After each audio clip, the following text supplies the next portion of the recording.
Awards sa radyo. Pilipinas Online, Bantay OCW with Susan K.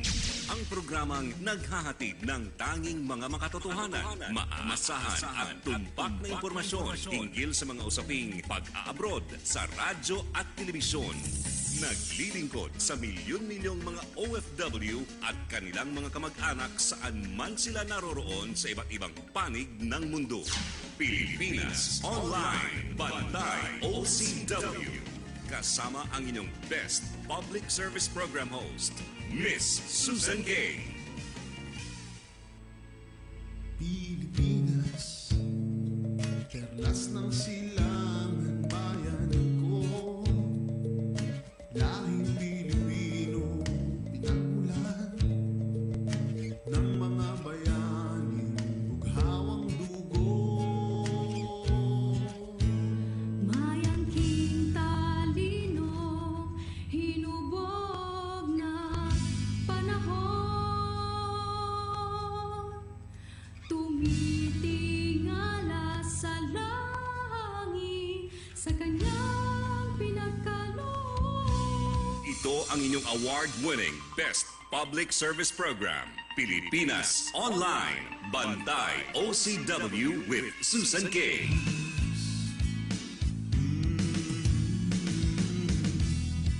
Diyos ng bayan ko, Diyos ng Pilipinas. Diyos ng Pilipinas.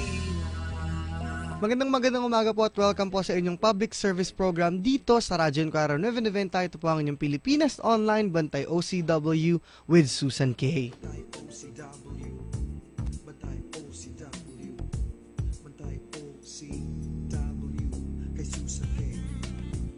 Bantay OCW, Bantay OCW, yeah, yeah. Sa iyong kaibigan, ito ay inaalay. Kung merong problema, sa iyo ay may aangay. Ika'y may gabay, sa paglalakbay, may tunay na Magandang umaga po sa lahat ng ating mga kababayang OFW mula sa iba't ibang panig ng mundo. Siyempre, magandang umaga, magandang tanghali, magandang hapon at magandang gabi po sa lahat ng ating mga kababayan na nasa iba't ibang panig ng mundo. Pati na rin yung mga kababayan natin na nandito naman sa Pilipinas at nagbabakasyon kasama yung kanilang mga pamilya. Magandang umaga po sa inyo. Kung kayo naman ay papasok sa eskwela o papasok sa trabaho ngayong araw po ng Wednesday, October 5, 2016, paghandaan nyo na yung maaaring pag-ulan at yung traffic na kakaharapin nyo ngayong Wednesday po. Umalis kayo ng mas maaga kung kaya ninyo. Syempre yung traffic niyan at yung mga flash floods nga hindi nyo na masasabi kung kailan yan mangyayari sa ating mga lansangan. Siyempre kaagad pasasalamatan ko muna ang ating dakilang tagapaglikha na si Jehovah God sa pagbibigay sa ating lahat ng gift of today ng buhay po ngayong araw ng Wednesday.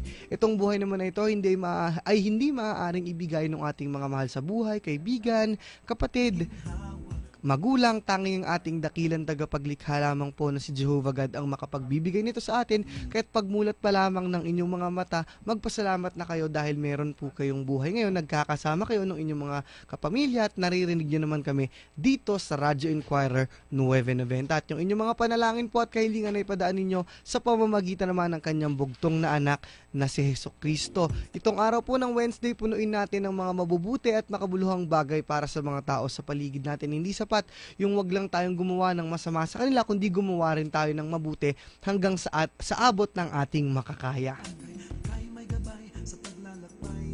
Pasalamatan din po natin ang ating mga katuwang mula naman sa Inquirer Group of Companies, ang Philippine Daily Inquirer, Inquirer Bandera, Inquirer.net at syempre ang Radyo Inquirer 990. Lahat po ng mga yan katuwang natin sa pagbibigay ng makatotohanan, maaasahan at tumpak na impormasyon para sa ating mga kababayang OFW at yung ating serbisyo publiko syempre dito sa ating Inquirer 990 Television at sa Radyo Inquirer 990. Siyempre ngayong araw po ng Wednesday, kasama na rin natin ang ating maritime lawyer mula sa SVBB Law Offices. Kasama na natin si Attorney Dennis Gorecho. Magandang umaga, Attorney G. Siyempre, magandang umaga sa ating mga takapakinig at binabati rin natin siyempre ang ating mga magigiting na marino. Medyo naging busy-busyhan tayo, ilang araw na. Actually, hindi pa nga tapos dahil hanggang ngayong linggo, mayroon pa rin mga mangyayari. At mamaya, meron tayong interviewin, di ba? Magna-nosebleed ka doon.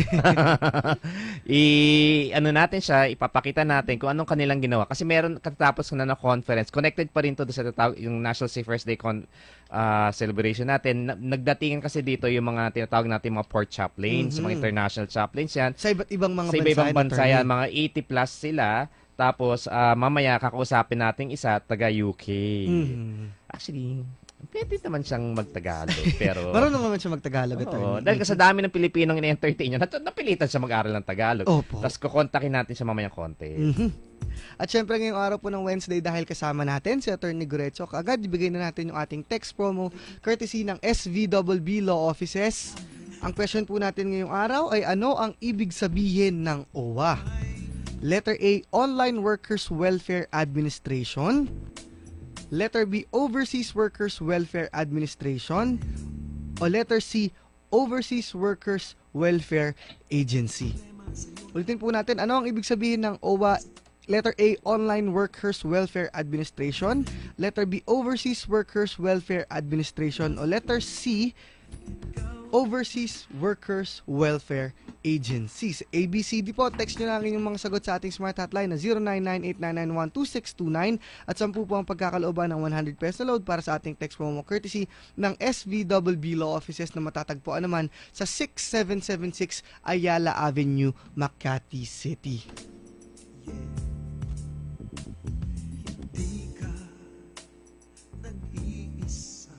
At ngayon po sa bahagi ng programa natin ito, kaagad makakasama natin ang Port Chaplain Attorney, tama, mula naman sa United Kingdom, si Father Roger Stone. Good morning, Father Roger Stone. Good morning. Magandang umaga. Ayan, tinagalog ka na para hindi tayo mag-nosebleed. Si Father Stone kasi, actually tawag nga dyan, Major Bato. Kasi Roger Stone siya. Ilang araw na yan. Mula nung dumating si Father Stone dito, medyo sikat. Bakit ka ba sikat, Father Roger? Sikat, really? Yeah. Father Stone, di ba katatapos ng inyong conference dito? Paki-brief ang ating mga can you brief our listeners on what happened during the past few days where you attended the conference here in the Philippines? Yes, this is my first time in the Philippines. And the International Christian Maritime Association organized a convention for 1 week, introducing chaplains from Stella Maris and other seafarer charities from around the world, introducing us to Filipino history, Filipino values, Filipino culture, and we had speakers every day for the whole week, really, teaching us and informing us so that we're able to serve seafarers better when we visit them on ships when they come into the various ports where we work around the world. We also visited places where seafarers go, because that's the whole point of being here, is to be immersed into culture, not just generally, but specifically for seafarers. So we went to Baclaran Church, and we went to Quiapo, and we went to a couple of dormitories, the Stella Maris in Imus and in Ermita, and I'm currently speaking to you from the Scalabrini Center for People on the Move in Quezon City. Father Stone, what is the importance of knowing what the Filipino seafarers do in their culture?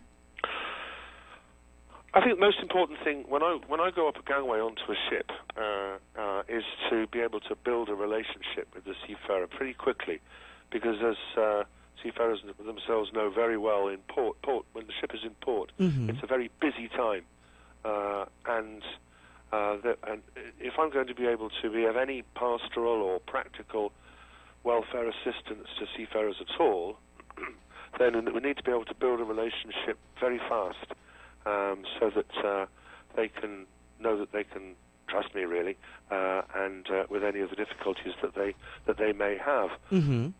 And so the more that we understand the Filipino approach to life, then, to be honest, promise, the more quickly and the more able we'll be able to help them pastorally and practically. And so how were you able to understand the Filipino seafarers' way of life, their culture, what they do while they're here in the Philippines when you visited these sites with the Filipino seafarers? Yeah, all of that was really important. But, you know, one of the things that struck me like a thunderbolt was when I woke up at Gangway, going to a crew mess, and I meet seafarers there, I just see them on the ship. Mm-hmm. I had no real idea at all about what seafarers go through just to get to the ship in the first place.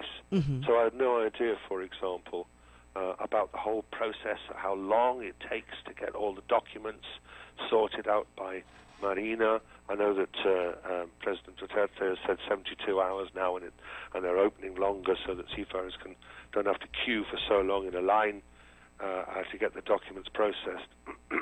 But also understand a bit more about the fact that everybody has to come to Manila to have this done, which costs money, and then sometimes they have to stay in dormitories, which costs money, and then they go for medicals, and maybe sometimes further tests are required, not necessarily true, but then that costs the seafarer more money again, and sometimes, and I met quite a number actually of seafarers who are graduates from the Maritime College, and they're waiting for their first contract. They're having to work there as utility Mm-hmm. for the manning agencies, for companies before starting. Now, I have to say, and I'm sorry if this is controversial, but in the UK that is illegal, Mm-hmm. and if anybody did that in the UK, they would be in serious trouble.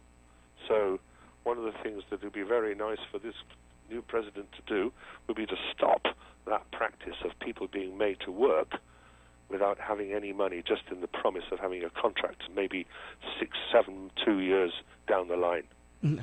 Father Bato. When did you start your work as a port chaplain for Apostles of the Sea? I started 7 years ago in the port of Southampton. And there's a in the UK, on the south coast of the UK. So, and in that time, I think, together with volunteers, ship welfare visitors, in that region, we've visited about 7,000 ships. So we've met marami Pinoy sa barko.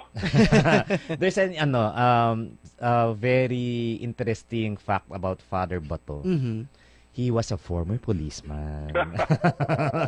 So what happened that made the shift in your career from a former policeman to seafarer chaplain?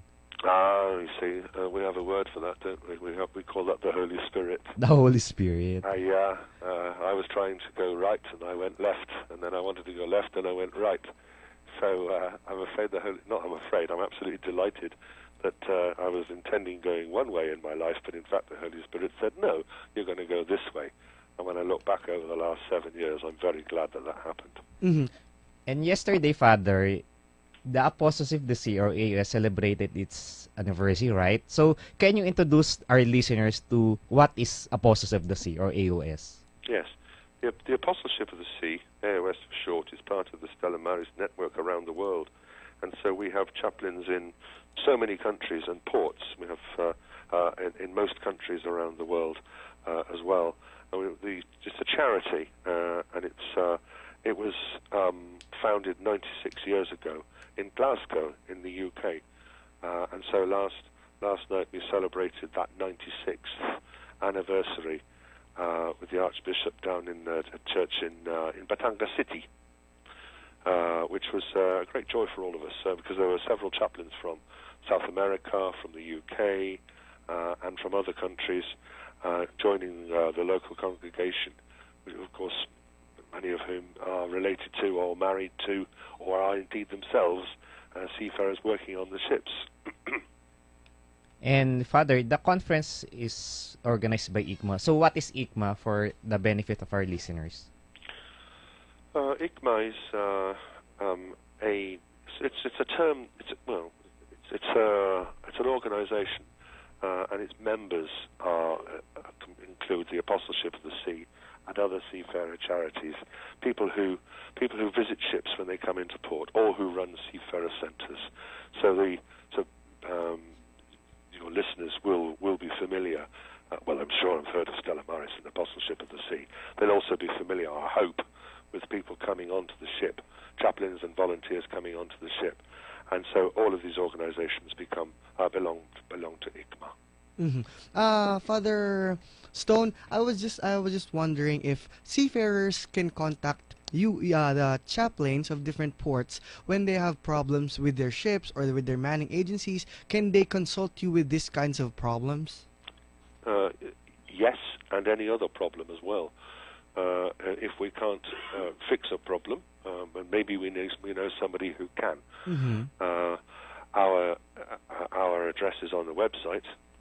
Certainly in the UK, Apostleship of the Sea, easy to find. We also have an international directory, which means that a seafarer can look on the internet and they can find the local Stella Maris chaplain wherever they're sailing to around the world. And any Stella Maris chaplain will be only too happy Mm-hmm. to help any seafarer with any issue that he or she has. Now, you were talking about how seafarers get their documents, how long they get it before they can go on board a ship. Now, what would you want to say to seafarers going through that long process here in the Philippines? What would I say to them? I think I'd rather say something to somebody else. I think it's rather a message for the government, really, which is to process the documents more quickly, to have the processes available more locally, Mm-hmm. and to stop any activities such as expediting processes of documents, and to stop all this nonsense of using seafarers as some kind of free bank. Father Stone, how can you categorize the top problems that seafarers tell you when they're on your port? Mm-hmm. Sorry, I missed the beginning of that. What are the problems, the usual problems that they tell you when they're arriving at your port? It varies. The most common word really is that seafarers can be very lonely on the ship, even if it's an all Filipino crew, which happens sometimes. Sometimes you might have just one Filipino on a ship, or two with other nationalities, and that can be very difficult. And so that's why it's very important that we go on the ships, because that's where the seafarers are. Sometimes we encounter other problems about bullying, of violence. Quite frequently we have problems where the seafarers' wage salaries are not paid, and so in the UK the port state control is very strong. Mm-hmm. And if there are too many problems on the ship, then if the seafarer or the seafarers on the ship say they want that particular kind of help, then we can arrange that as well. A very good working relationship with the authority, because they trust us, that if we say there are problems, that there are problems. But it ranges from the personal to the practical. Communications is a big problem on ships, because most people, for example in the UK, they're used to 4G internet, whereas most seafarers on the ship, it's still 0G really. 0G. Attorney, is that Father Roger Stone? Yes, Father Roger Stone, we uploaded your picture. You're in the TV. you're in the television. Guwapo. Maraming fans yan. When he arrived in the Philippines, his Facebook became so busy. Because your picture during the conference being flashed in TV. Oh, really? Yes, while you're questioning during one of the plenary session of the ICMA conference. Father, when you go on ship, what do you usually do when you go on board? I take various things with me. So I take information about the local area. And what I do, the first thing I do, is I shake the hand of the man at the top of the ramp, at the top of the gangway, and say, "Welcome, mabuhay." Mabuhay. That's the most important thing, and try and start that conversation, start that relationship. Go into the crew mess, maybe go to the ship's office, introduce myself, and then just say, if you want to go ashore, then I can help you go to shore and take you ashore, bring you back, because sometimes the whole terminal is a long way from the town centre, so we can offer transport. We of course have the ubiquitous SIM cards for calling and for internet. But to be honest, the most important thing I do on ship is to be Christ to the seafarers, and just listen. 2 ears, dalawang tenga. Use my 2 ears just to listen to what the seafarer may have to say. Sometimes everything's fine, and that's good. We give thanks to God for that. But sometimes things are just not so fine, and then just spend as much time as necessary listening to the seafarers. And sometimes, for example, not long ago there was a young seafarer called Manolo, obviously from the Philippines, and he contacted me. The ship was at Anchorage, and he asked me to send him a top-up, actually, because he wanted to call home. So I sent him on Facebook, and he said, salamat, because my mother died an hour ago. Oh, Lord. And so I couldn't wait for that ship to come into port, so that come alongside so I can get onto the ship and then spend time with him, because he couldn't get home to his mother's funeral. So we had a service on board, and just 3 of us, Manolo, Ernesto, the messman, and I. This was about a year ago, and we were able to give him Holy Communion and just try and share Christ's faith with him, really, in his difficulties. Father Stone, what's the worst scenario that you encountered in dealing with the Filipino seafarers? Or is there a worst, or is it the best? I think it's the lack of respect from some companies, some ship owners, and sometimes from officers on board. That's the most difficult thing, because on a human level, I get angry at the treatment of some seafarers, because we know that many find it very difficult to speak up, because they're afraid of being sent home, or at the end of their contract not being hired again.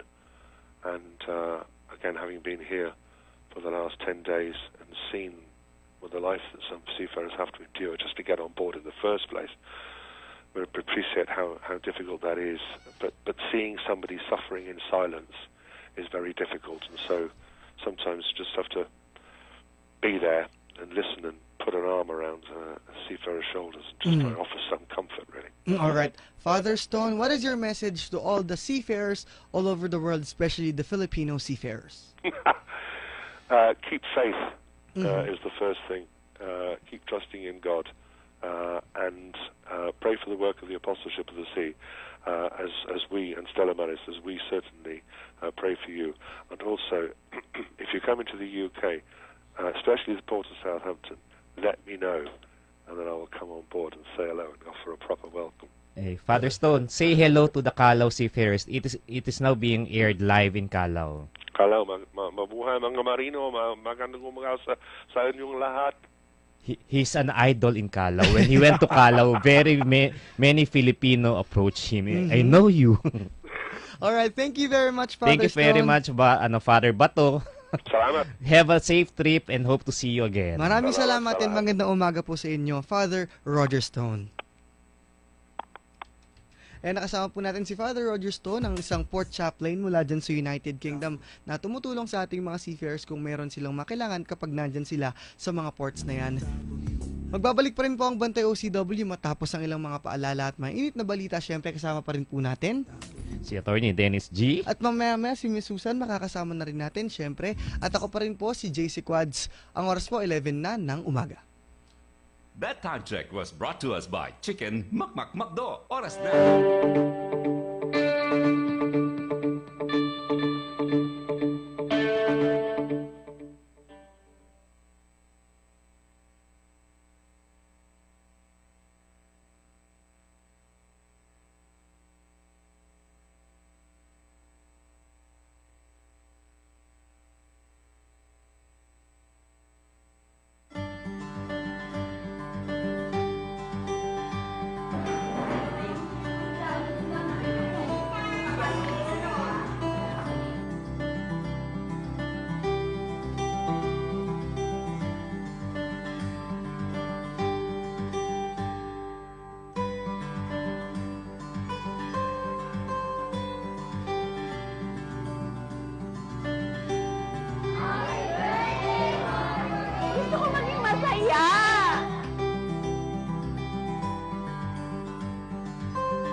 Ito po ang inyong Warrior Angel Brenda Dumato na nag-iimbita sa inyo sa ating programang Warrior Angel tuwing Sabado, 8 to 9 ng umaga. Dito lamang sa Radyo Inquirer DZIQ 990 at panoorin nyo rin sa Inquirer 990 Television sa inyong mga Beam Channel. Tatanungin ko ang lahat ng nararapat itanong. Tatanungin ko sina Manong at Manang, friends, office mates, Si Obama at ang barangay tanod. tatanungin ko ang mga taong dapat tanungin para sa mga bagay na dapat ipaliwanag para sa bansang kailangan magtanong. para sa kinabukasan ng ating bayan.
This is a story about Filipino courage. People who get bullied but never back down. A nation that shows greater strength when faced with bigger foes. Heroes who suffer setbacks but come back better than ever. A country fighting against all odds and being victorious in the end. This is the story of the Filipino people, best told by the Philippine Daily Inquirer. Get more from the country's #1 newspaper with Inquirer Plus digital newsstand. Download now. May SSS, alas 2 hanggang alas 3 ng hapon. PhilHealth sa 9.90 tuwing Huwebes, alas 2 hanggang alas 3 ng hapon. Kasama si Doc Ish Pargas at Arlene de la Cruz. Biyernes, ala 1 hanggang alas 2 ng hapon. Bahay Pinoy, Buhay Pinoy. Kasama si Miss Rose Basa at Jupiter Torres.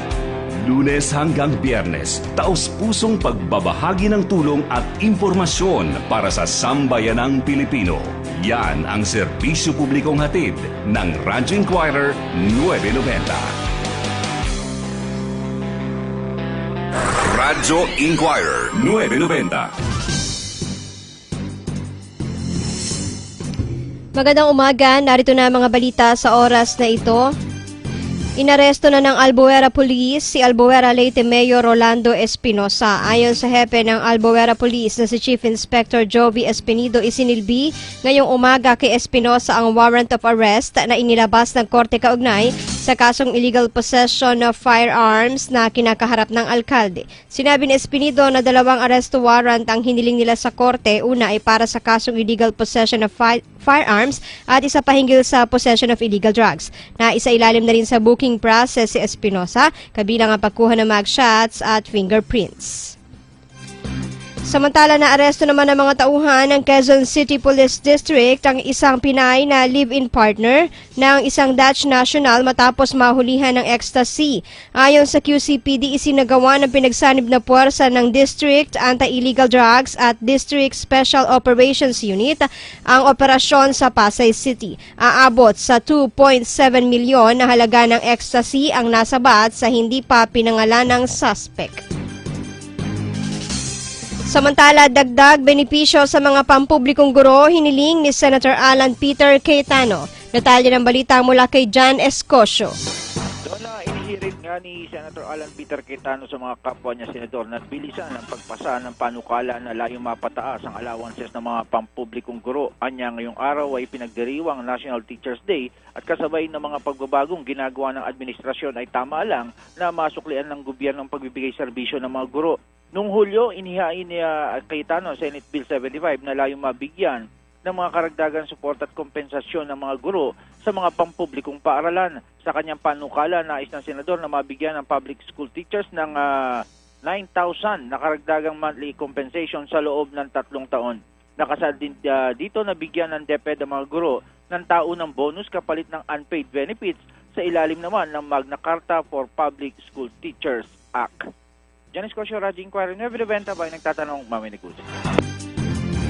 At yan ang mga balita sa oras na ito. Ako po si Donna Dominguez, Radyo Inquirer 9:90, bayang nagtatanong, mamamayang nag-uusisa. Makmak, makibalita with that news update brought to us by Chicken Makmak.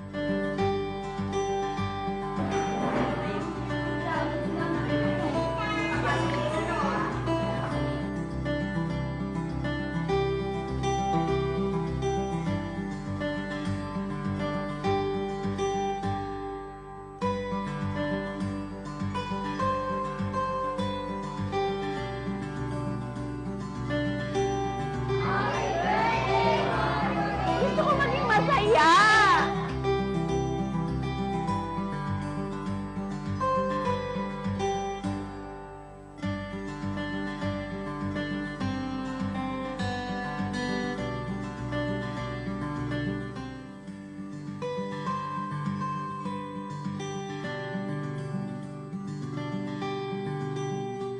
Ito po ang inyong Warrior Angel Brenda Dumato na nag-iimbita sa inyo sa ating programang Warrior Angel tuwing Sabado, 8 to 9 ng umaga. Dito lamang sa Radyo Inquirer DZIQ 990 at panoorin nyo rin sa Inquirer 990 Television sa inyong mga Beam Channel.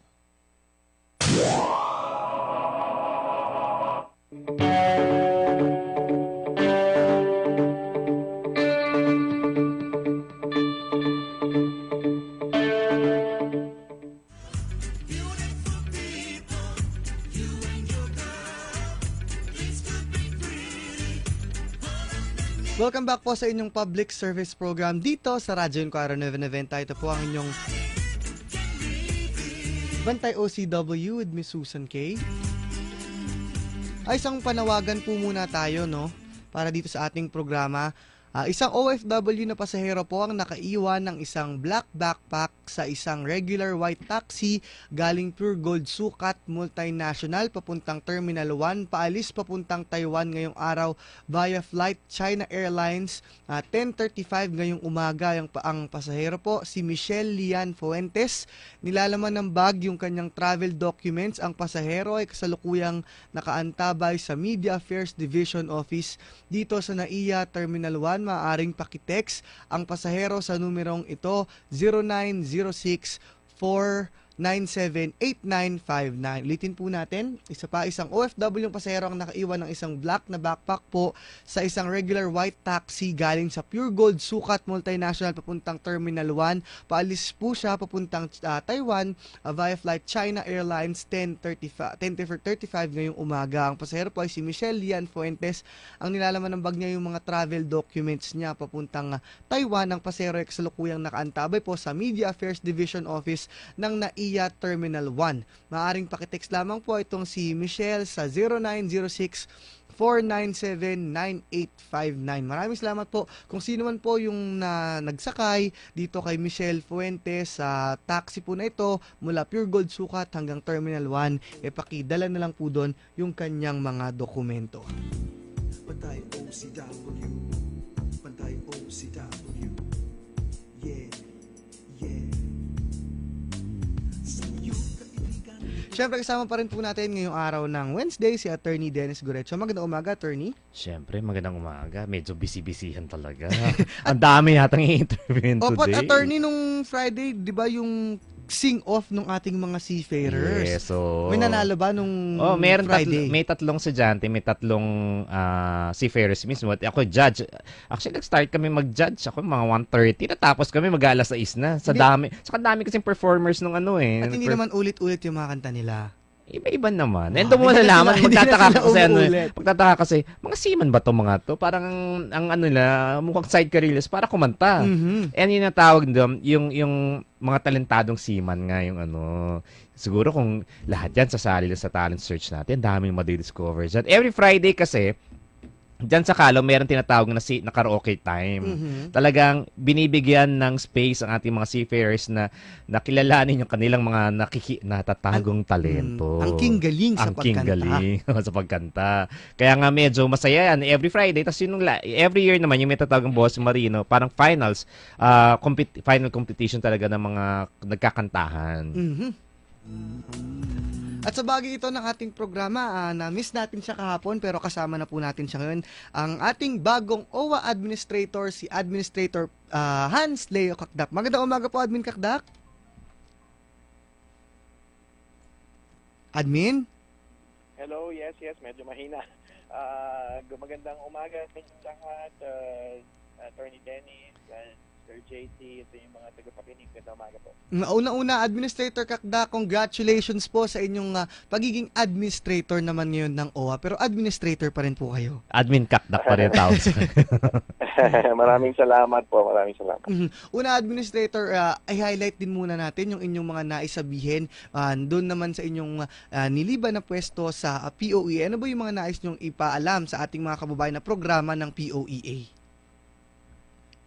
Well, siguro yung sa mga balik manggagawa, yun ang unang-una, yung Governing Board Resolution number 12 ng POA Governing Board na nag-exempt sa mga balik manggagawa. Hindi kumulang 600,000 yan kada taon na bumabalik lang naman sa kanilang same employer at same job site at nasa POA database na exempted na sila sa POEA OEC requirement, Overseas Employment Certificate requirement. Ang kailangan lang dito ay mag-go online para magkaroon lang ng proseso whereby sasabihin lang ng worker na same returning pa rin to the same employer and then may AXIA exemption na i-acquire and online, and then makikita na yun ng immigration sa airport. So, madali na yung proseso. Walang bayad na. Wala nang OEC. Wala nang bayad. So, tapos, si Attorney Dennis, maraming karanasan sa mga seafarers issues and concerns. So, isa ko sasabihin na yung pagka wala na rin seafarers registration certificate, yung mismong papel na pinipilahan sa POEA ng mga marino, ang ginawa na dito ay online na electronic registry. Pupunta na lang sila sa electronic registry at wala na ring bayad. Hindi kumulang mga 300 to 400 ang pumipila sa POEA araw-araw. So ngayon, admin, wala na yun. Yes. Meron pa ring registry, pero electronic na. Yung online registration ba yan, administrator, one-time online registration lang yan at good for a lifetime na yan? One-time only na registration. Maganda yun, attorney. Hindi na sila papagod. Hindi na sila uulit-ulit pa ng registration. Dati ba, admin, ano bang, ano ba yung procedure para makuha nila yung registration nila? Ano ulit? Ano yung procedure before nila makuha yun? Di ba usually, ilang balik sila or isang balik lang, ganun ba sila? Or kailangan bumalik sila para to verify? Or ano ba yung usually dinadaan nila for that registration? Well, pupunta lang sila sa website, para sila ay magparehistro at doon nila malalaman kung ang site ay sa website ng POEA, poe.gov.ph. At hanapin lang yung icon o yung portal doon patungkol sa Seafarers Registry System. So, sila ay mag-register and ang requirement lamang ay sila dapat ay at least 18 years old at graduate ng maritime course or any related course applicable to maritime employment. Admin, how... Seafarers book sa marina at walang medical or legal impediment to qualify. Admin, gaano katagal na kayo sa POA? POA siguro 4 and 3/4 year, halos 5 taon bilang administrator, and 4 years din ako naging deputy. So halos 10 taon. Halos 10 taon. Wow, tagal. Napakatagal ni admin. So dalawang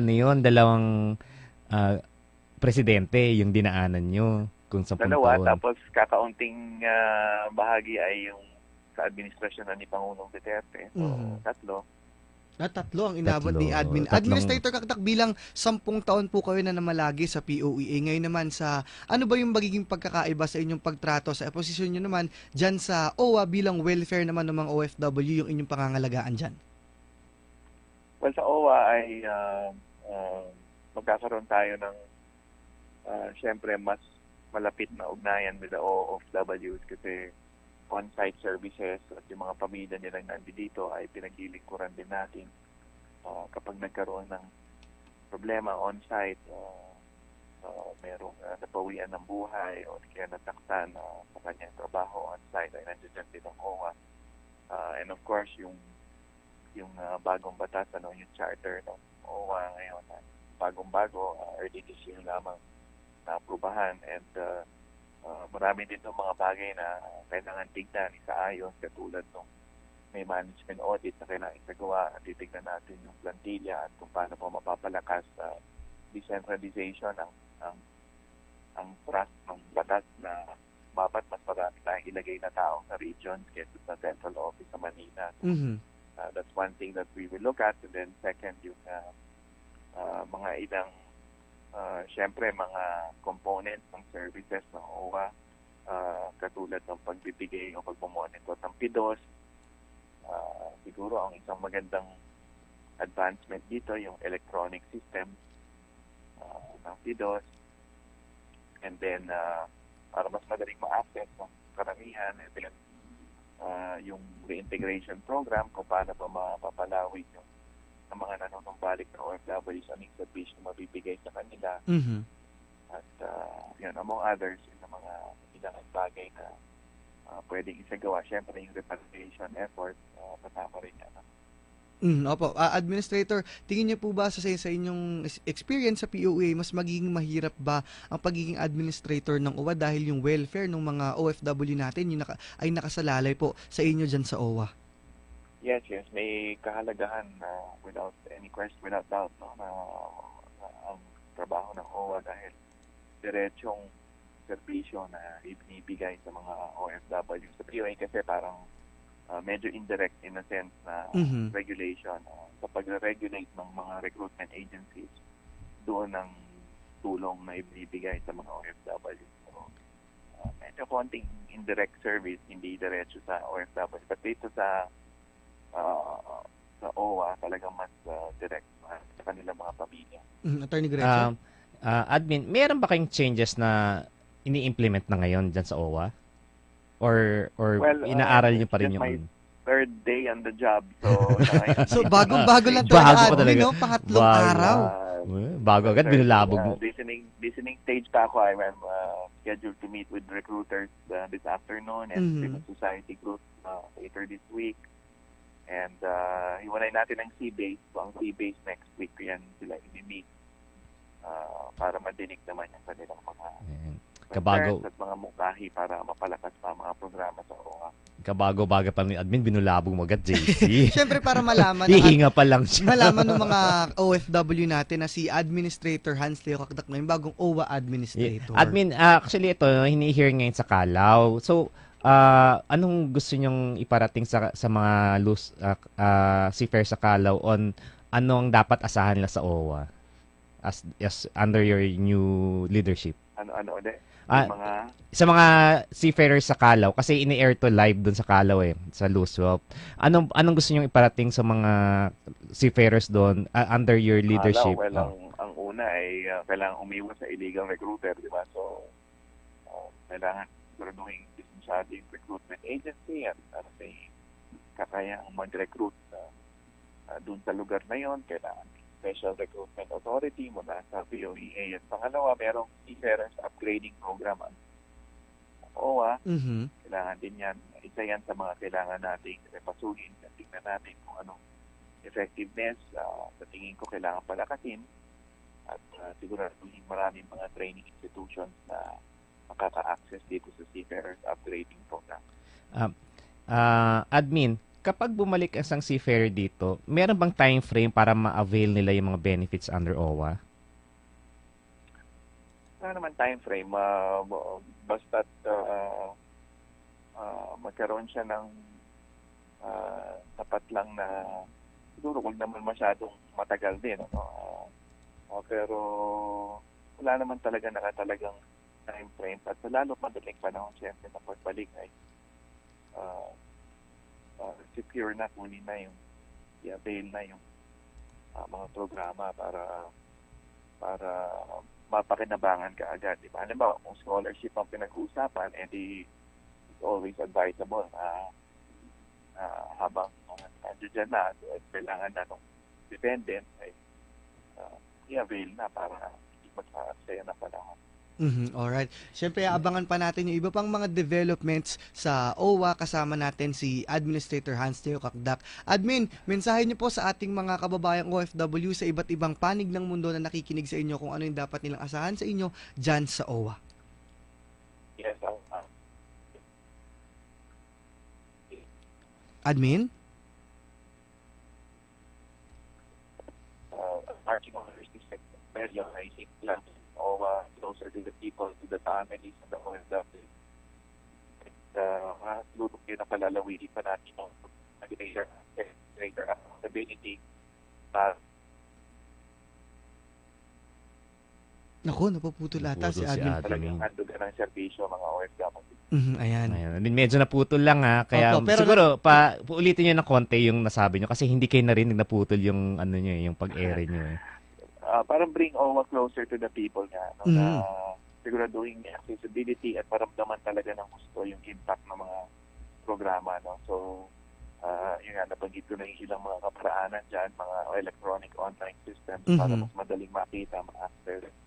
At magkaroon pa ng decentralization, more people in the region, para talaga maramdaman ng mga tao, regional offices ng OWA, para maramdaman talaga ng mga tao. Yung mga regional offices, kasi na OWA, nakakatrabaho ko yan lalo sa Iloilo. Di ba Iloilo and Panay, yan yung pinakamaraming seafarers. So, nakakatrabaho ko sila. Talaga, ang ganda, ang laki na tinutulong nila doon sa regional offices nila. And last year, si Admin Kakdak, isa yan sa guest din namin sa 20th National Seafarers Day. Wow. Maraming salamat po at magandang umaga po, OWA Administrator Hans Leo Kakdak. Salamat, Sir Denny, Sir JC, dyan yung mga tagapakinig. Salamat din. At nakasama po natin si OWA ang bagong administrador ng OWA, si Administrator Hans Leo Kakdak. Administrator pa din, Attorney Gurecho, mula sa POA at saka sa ngayon, nasa OWA naman siya. Siyempre, maganda yung sinasabi ni Administrator na bringing OWA closer to the OFWs. Na yun naman talaga yung dapat dahil sila yung mangangalaga sa welfare ng ating mga kababayan na nasa iba't ibang panig ng mundo. Ulitin muna natin yung text promo natin courtesy ng SVBB Law Offices at ni Attorney Dennis Gurecho. Ang SVW po ay matatagpuan sa 6776 Ayala Avenue dyan sa Makati City. Ang tanong po natin ay ano ang ibig sabihin ng OWA? Madudulas pa ako, Attorney. Tama. Yan yung nakausap natin sa kanina. Opo, ito. Letter A, Online Workers Welfare Administration. Letter B, Overseas Workers Welfare Administration. O letter C, Overseas Workers Welfare Agency. Sa inyong mga sagot, text na po sa ating smart hotline na 0998991269. Sa po ang pagkakalooban ng 100 pesos na load courtesy ni Attorney Dennis Gurecho at syempre ng SVBB Law Offices. Ito ang inyong award-winning Best Public Service Program, Pilipinas Online, Bantay OCW with Susan K. Sa ilang minuto pa natin bago mag-11:30 ng umaga, balitang OCW muna tayo. Balitang OCW. Alamin ang pinakahuling mga balita hinggil sa ating mga OFW saan man sa mundo. Mga bagong batas at pulisiya ng pamahalaan sa loob at labas ng bansa hinggil sa ating mga overseas Filipino workers. Lahat ng yan sa Balitang OCW.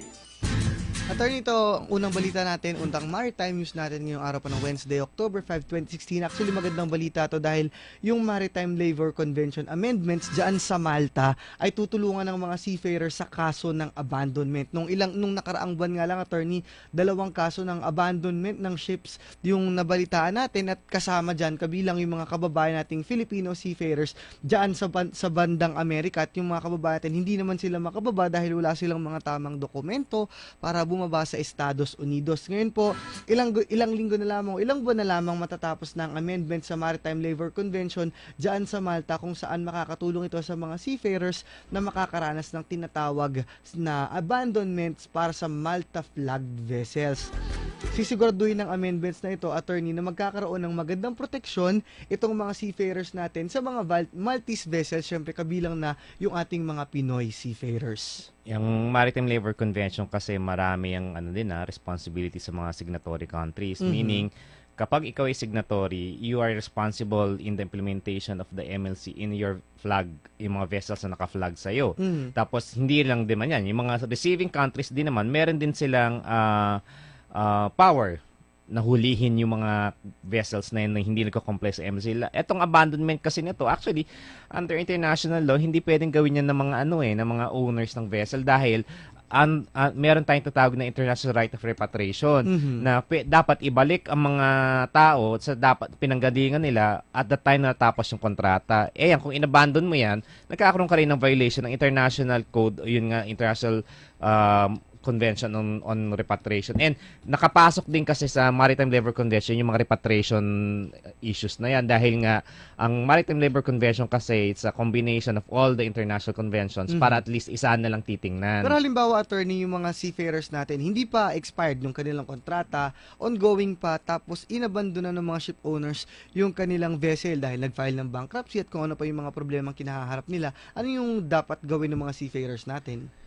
Usually kasi dyan, pag na-trap yan, kunyari, hindi, di ba, yung ayaw pakawalan, pwede silang magsumbong doon sa port state. Kasi ang port state na yan, siya yung gagawa ng paraan para ma-implement ang Maritime Labor Convention. And isa nga dyan yung right of repatriation. Kasi kung ayaw niya ipauwi yan, usually ang pwedeng gawin kasi dyan, ay sasagutin mo na yan nung port state or pwede kasi nga sasagutin ng port state or pwedeng sagutin ng Philippines. Kasi tao niya yan Ibabalik ka sa Pilipinas pero hahabulin mo yung yung manning agency niya sa Philippines. Kasi nga hangga't hindi nakabalik sa Pilipinas ang isang seafarer, ang kanyang kontrata ay buhay na buhayan. Meaning lahat ng rights and obligations ng kontra existing yan until the seafarer steps sa immigration at tatakan immigration ng kanyang kontrata. So, lahat ng responsibility nung principal ay kargado pa rin nung kanyang manning agency.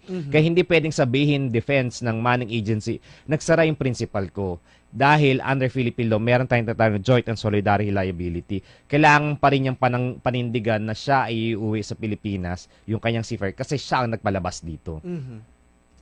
At sa ilalim po ng convention na to, attorney, kung halimbawang sasailalim sa abandonment yung mga seafarers natin o yung iba pang mga seafarers under Malta flag vessels, kailangang magbigay ng tulong na pinansyal itong mga ship owners na to, katulad ng social security schemes at iba pang tulong para sa mga seafarers. Sa pamamagitan ng ILO amendments na ito, makikita yung commitment ng International Labor Organization upang magkaroon ng patas na trato yung ating mga seafarers. Inaasahang matatapos at may sasaayos ang amendments na ito dyan sa Malta sa January 2017. Maganda yan. Kasi nga, lagi natin pinagkukwento yung mga na-abandon na natin, mga seafarers, di ba?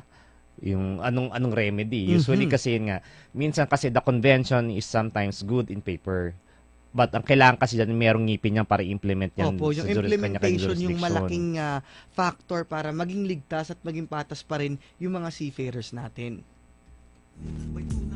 At yan, ilan lamang yan sa ating mga balitang OCW. Meron pa tayong ilang mga balita at babalikan natin yan sa pagbabalik ng ating programa. Si Miss Susan Kay naman ay nasa labas nga pala ng ating himpilan. Siyempre, si Miss Susan patuloy naman yung kanyang mga meetings, yung mga pakikipag-ugnayan sa iba't ibang mga grupo pa at ating mga ambassador dahil ibinabalik nga natin yung ating embassy online para sa kada Lunes.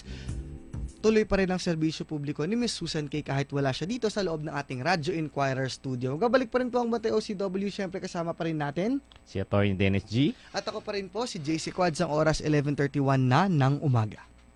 This time check is brought to you by Summit. Packed with minerals your body needs. Nothing replenishes like Summit Natural Drinking Water. Thirst for more. Sa panahon ngayon, dapat sigurista.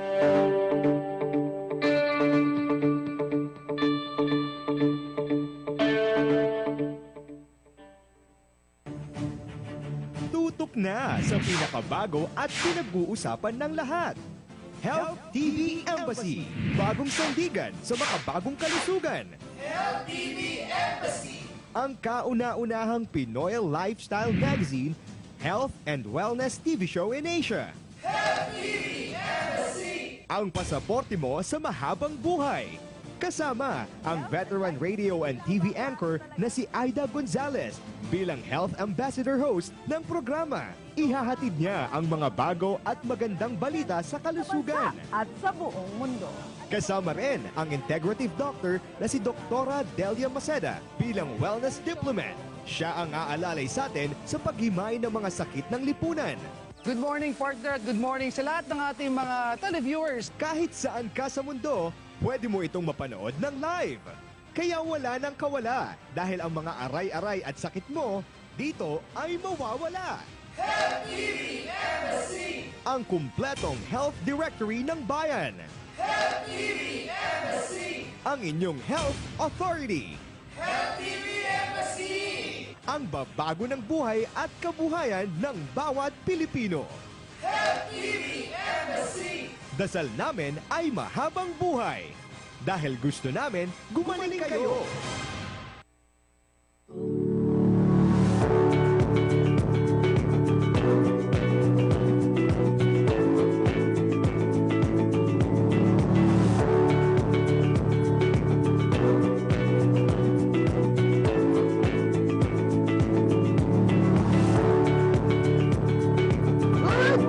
Good morning, mga ka-Angel 8:05 na po in the morning.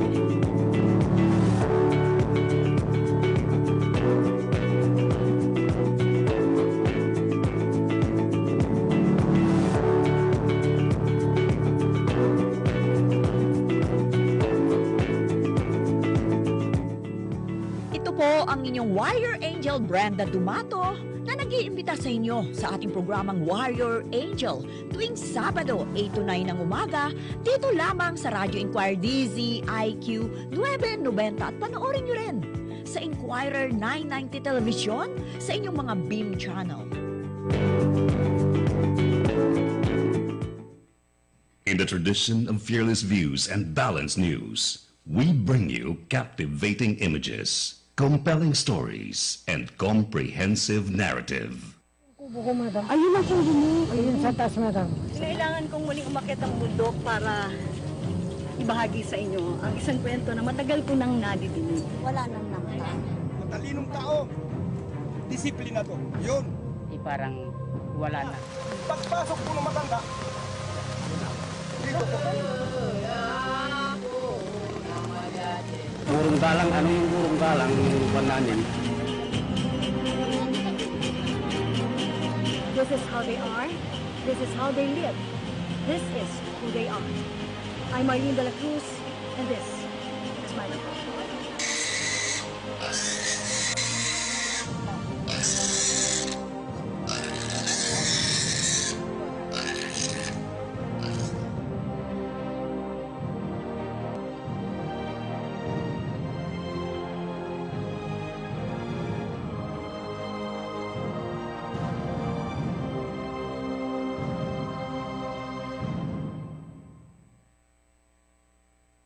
Every Monday and Friday from 8 to 8:30 in the evening, Arlene de la Cruz reports. Tatanungin ko ang lahat ng nararapat itanong. Tatanungin ko sina Manong at Manang. Friends. Office mates. Si Obama. At ang barangay tanod. Tatanungin ko ang mga taong dapat tanungin para sa mga bagay na dapat ipaliwanag. Para sa bansang kailangan magtanong. Para sa kinabukasan ng ating bayan.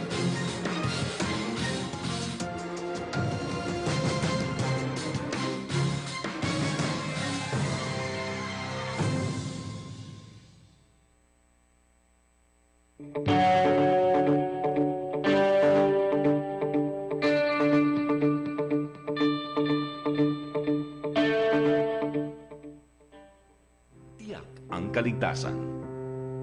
Paalala mula sa inyong Radyo Inquirer 990. Anumang oras na may balita at pangyayari, dadalhin namin kayo.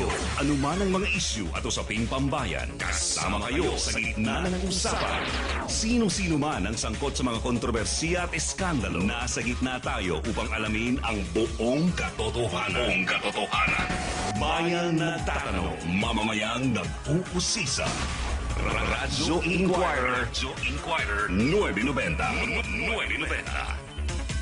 Oras sa Radyo Inquirer 990, 11:37 na po ng umaga. Ito ang inyong award-winning Best Public Service Program, Pilipinas Online, Bantay OCW with Susan K. We built this city on rock and roll. Built this city. We built this city on rock and roll.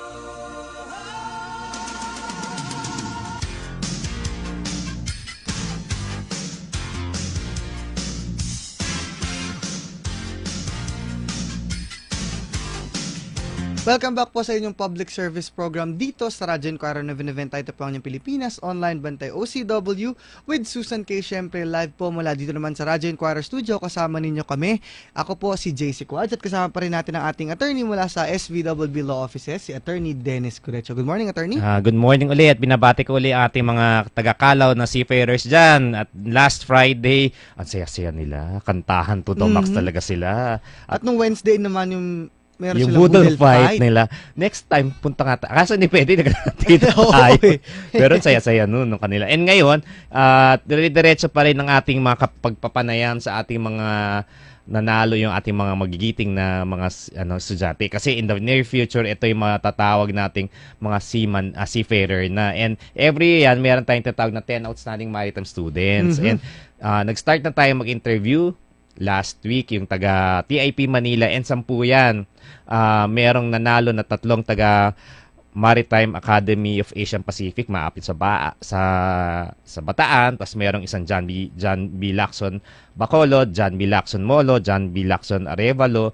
Tapos merong taga University of Cebu. Tapos merong taga Purisima ng Capiz. Tapos merong ano ba? Dalawa pa. Basta dalawa pa yung merong isa na taga Manila. TIP Manila. TIP Tas Manila. meron pang dalawa. Ano yung dalawa? Mas meron pang dalawa. Yung isa, ito, palang isa i-interviewin natin.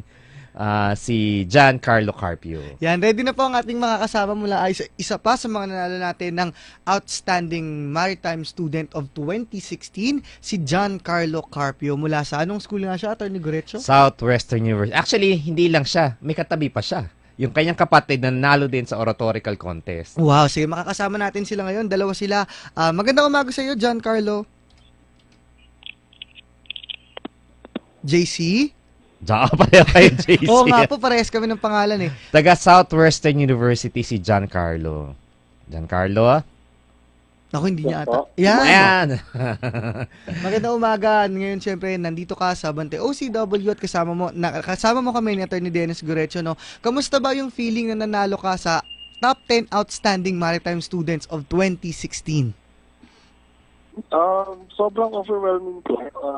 Nakakatuwa na kahit first time pa po namin mag-join, kagaya nga nasabi namin, it's our first time to join, tapos napasama po kami. So, sobrang nakakatuwa, nakaka-proud po na a school as young as us would be able to make it on a national level competition such as this. Attorney? First time yung sumali sa 10 outstanding? Yes po, it's our first, our school actually sent a contestant for the 10 outstanding maritime students of the Philippines for the first time. Pero kasi itong interesting sa kanya detail, sumali siya last year sa oratorical and he won the grand prize, the best orator last year. Siya naman ang nanalo last year. Siya yung nanalo. Tapos ngayon naman, ito pang interesting dyan. Ang nanalo ng oratorical this year ay yung kapatid naman niya. Tinuruan mo ata. Tinuruan mo John siguro, Carlo, no?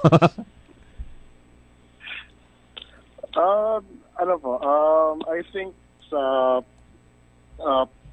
everyone who went there po naman is was really good. I think it was really the preparations po, the made the difference last year at saka this year po. Younger yan, di ba, yung kapatid mo? Yes po. Is my younger brother po. Last year, yung preparation sa oratorical, how did you prepare for the oratorical? Sorry po? Ano bang topic nyo last year nung sumali ka sa oratorical? The topic last year po was...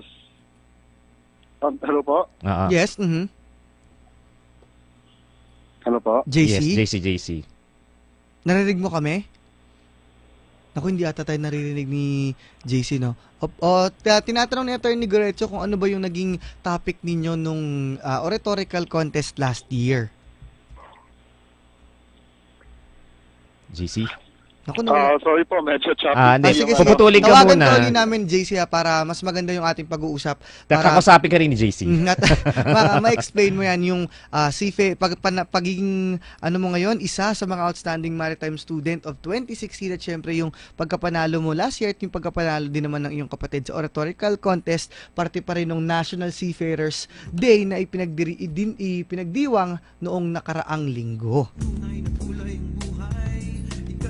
Sa lahat po ng ating mga kababayan na nais magpadala ng inyong mga mensahe, kahilingan, reklamo o suhestyon dito sa ating programa, ipadala nyo lang po ang inyong mensahe sa ating smart hotline sa 0998-991-2629. Pwede rin po kayo mag-email sa Bantay OCW Foundation at yahoo.com at Susan K. Bantay OCW at yahoo.com. Yung ating smart hotline po ay open po yan 24/7. Pwede po kayong tumawag at mag-text. Pero wag naman po sana mga alas 12 na ng madaling araw.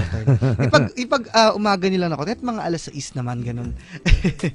At yung bago po nating email address ay helpdesk@bantayocwfoundation.org. Pwede rin po kayo mag-email dyan. Yung ating Facebook account ay facebook.com/Bantay OCW o search lang yung Pilipinas Online Bantay OCW with Susan K. Ayan, ready na ulit ang ating kasama mula sa Southwestern University, si John Carlo Carpio. Magandang umaga ulit, John Carlo. JC? JC, kinakausap ko ni JC. Kung di niya ata tayo naririnig, mahina ata yung signal dun sa eskwelahan nila. Itong Southwestern University, attorney, sa Cebu yan. Cebu. Siya yung isa lang na winner from Cebu. Actually, dalawa sila. Yung isa babae from University of Cebu. And every year, may mga pumapasok talaga mga Cebuano sa listahan ng 10 outstanding maritime students. And doon malalaman na talagang pinaghahandaan din nila. And nga, naging byproduct sina Giancarlo. And ngayon sana may maka-interview natin siya, makapanayam natin siya kung ano yung experience niya nung kanyang pagiging 10 outstanding maritime students. At yan nga, no, attorney, yung mga seafarers natin, yung mga estudyante talagang naghahanda sila katulad nung nakakwentuhan natin last week. Yung winner naman mula sa TIP Manila, sabi niya yung ibang schools daw talaga, lalo na sa probinsya, nakikita nila yung paghahanda sobrang intense, may mga trainings at meron pa mga pictorial na ipinapagawa itong mga eskwelahan na to. Yes, syempre para pag nanalo, pride talaga ng ng eskwelahan nila yan. At saka yung mga pagbabago, no, kapag sila nananalo, yan tinatanong natin ano ba yung nagbabago sa pagiging estudyante nila at nagpapalibre ba yung mga kaibigan nila dito sa ating mga winners. So kaya, Giancarlo, nagpalibre ba sa'yo? Narinig mo na ba kami? Nilibre mo na ba sila? Wala pa rin. Sige, abangan natin si Giancarlo. Sige, at attorney, sa ilan pa nating mga balitang OCW, habang inaantay pa natin ito si Giancarlo.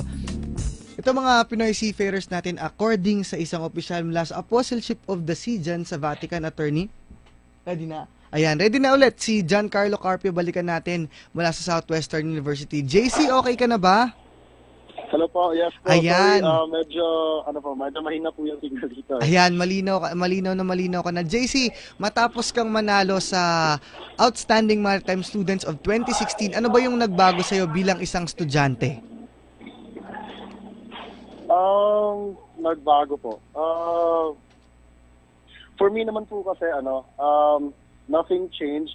Kumbaga may, may addition lang po dun sa talagang passion mo towards the industry, the sense of responsibility that you feel, dun po yung difference. Pero regarding changes, talagang wala pong nagbago. The passion, the love that I feel for the industry, and my advocacy po, nothing changed po. Kumbaga, nag-improve po. Ganun. Nung dumating ka ba dyan bumalik ka dyan sa school mo, naging iba ba yung treatment sa'yo ng mga kaklase mo, ng mga professors mo? Ano ba yung ginawa nila sa'yo? Opo, sobrang nakaka-overwhelm po yung welcome, syempre. Kasi, kumbaga nga,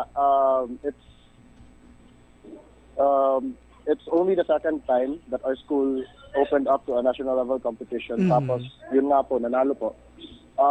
Kumbaga, yung moral po na mga kasama ko dito is sobrang na-boost dun sa panalo nga po namin.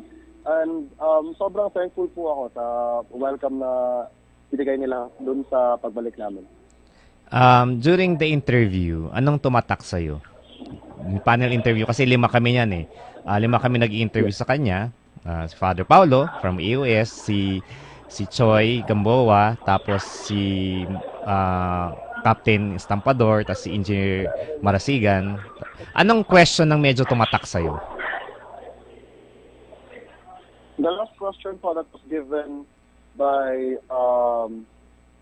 the chairman of the panel, si Sir Choi Gamboa po. Anong tanong? That was if I was aware of the theme for this year and what did I think daw po about the team. So what do you think about the team? For me naman po, this year kasi yung team ng National Seafarers Day celebration natin is Marinong Filipino, tatak na kahusayan po. Ayan. For me naman po, kasi yung interpretation ko ng team na yun po is more on a call to action po eh. Kasi like what I cited during the panel interview po, we used to be the biggest supplier of seafarers worldwide. Eh ngayon po na-overtake na tayo ng China. So how do we really take back our title as the biggest supplier of seafarers worldwide? So yun nga po, I explained in the panel interview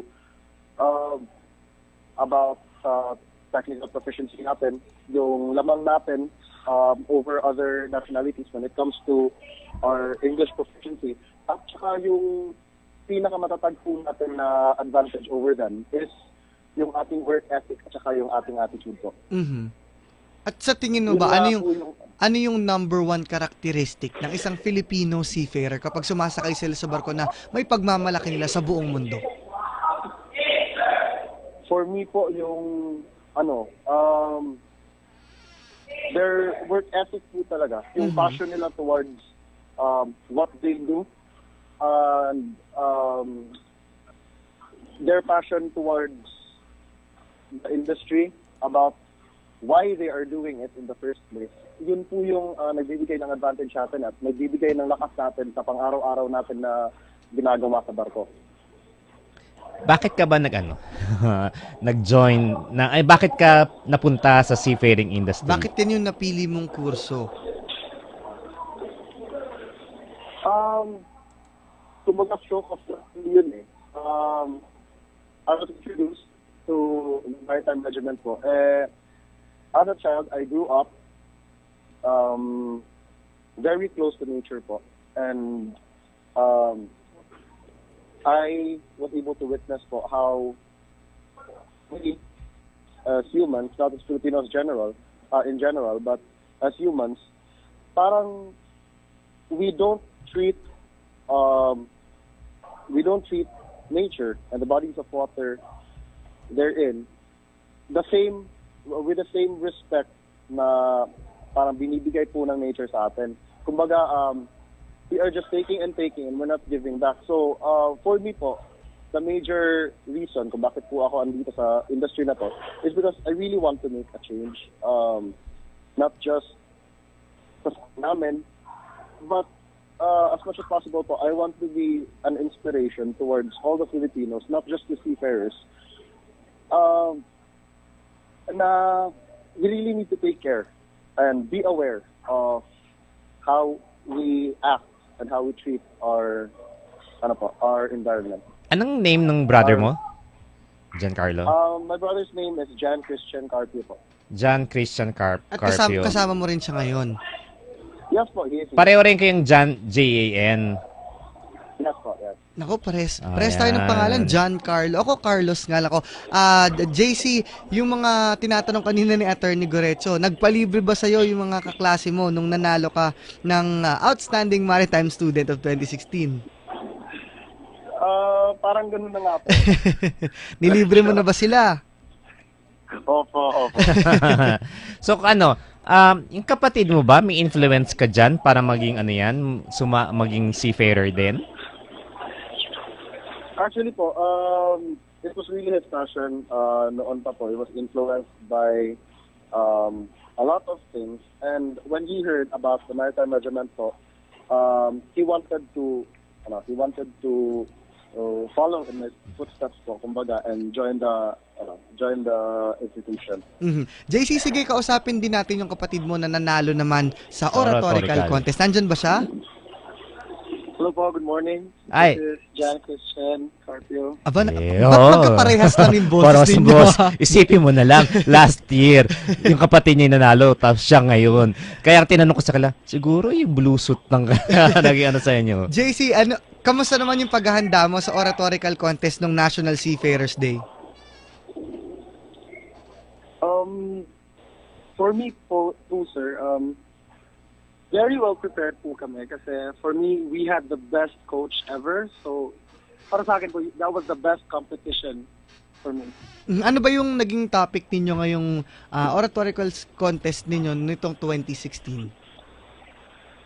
Marinong Filipino, tatak ng kahusayan po. Ano naman yung highlights na sinabi mo para mai-explain at maipakita nga na Marinong Pilipino ay tatak ng kahusayan?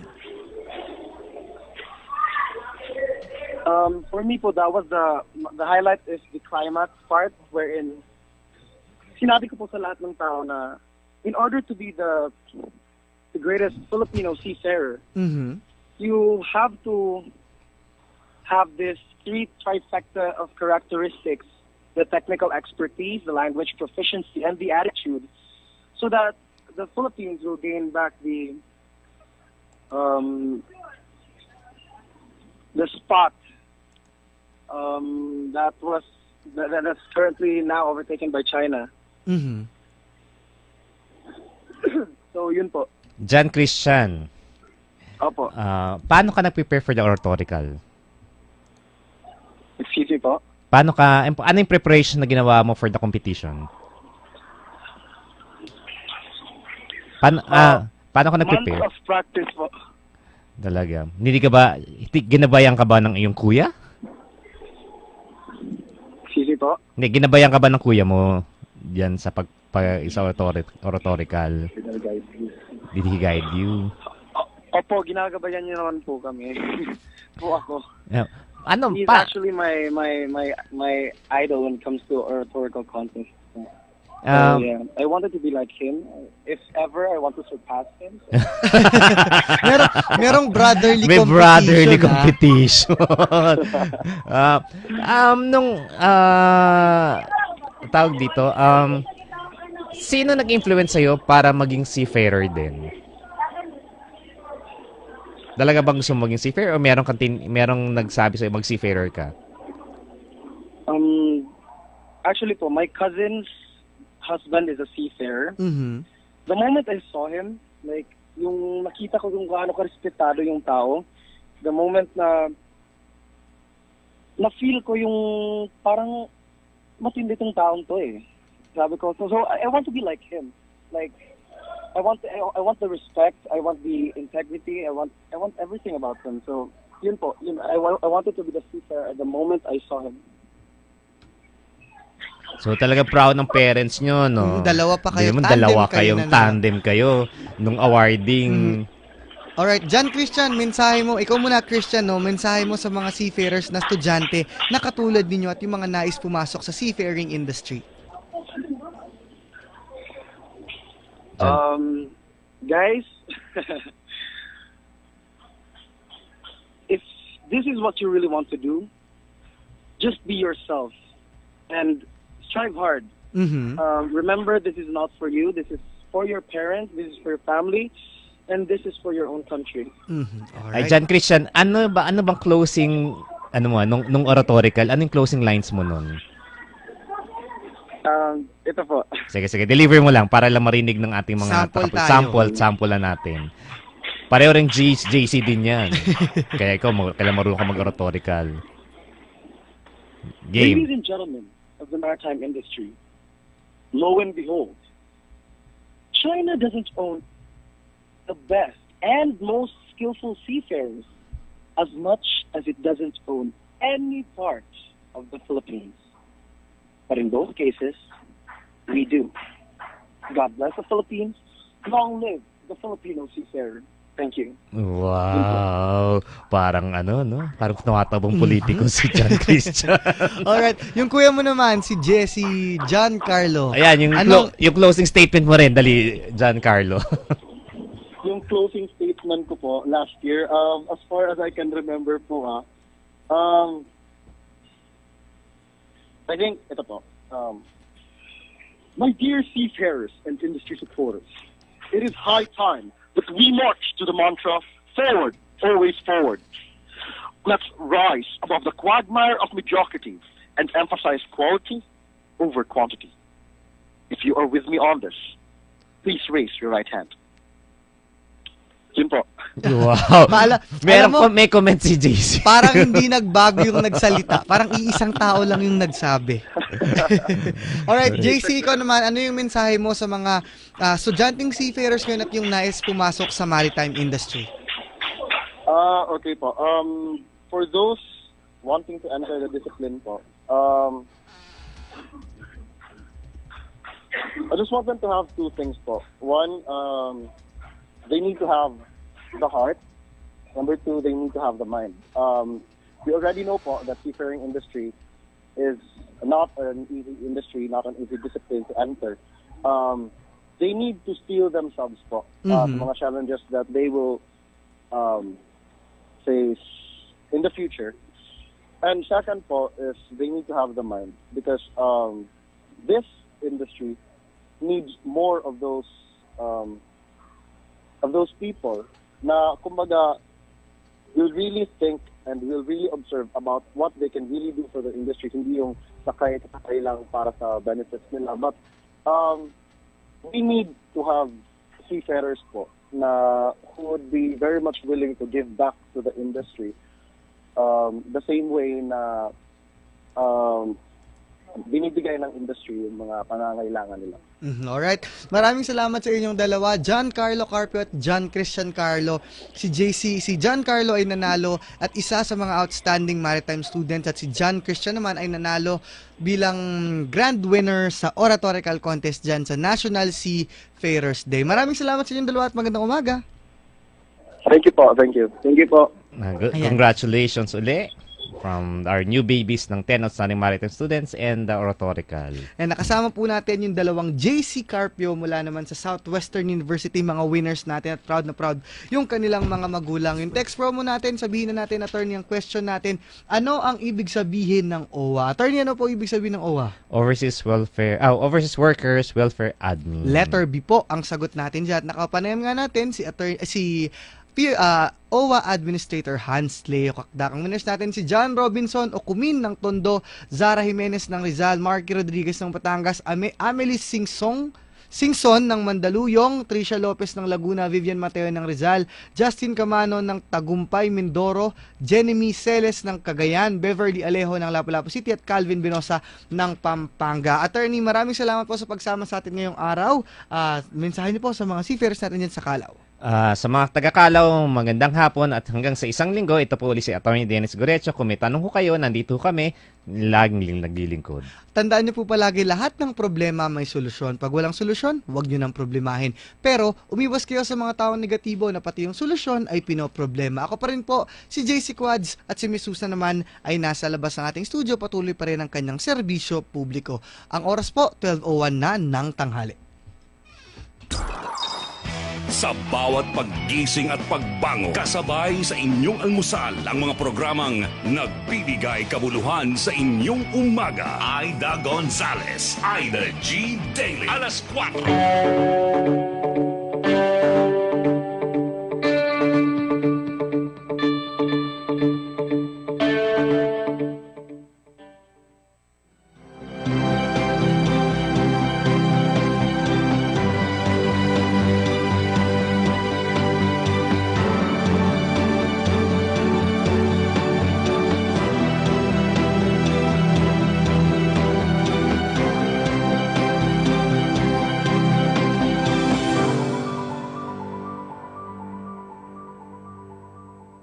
Ang mga CCTV monitor na ito ang nagsisilbing mata ng Quezon City. Tumatakbo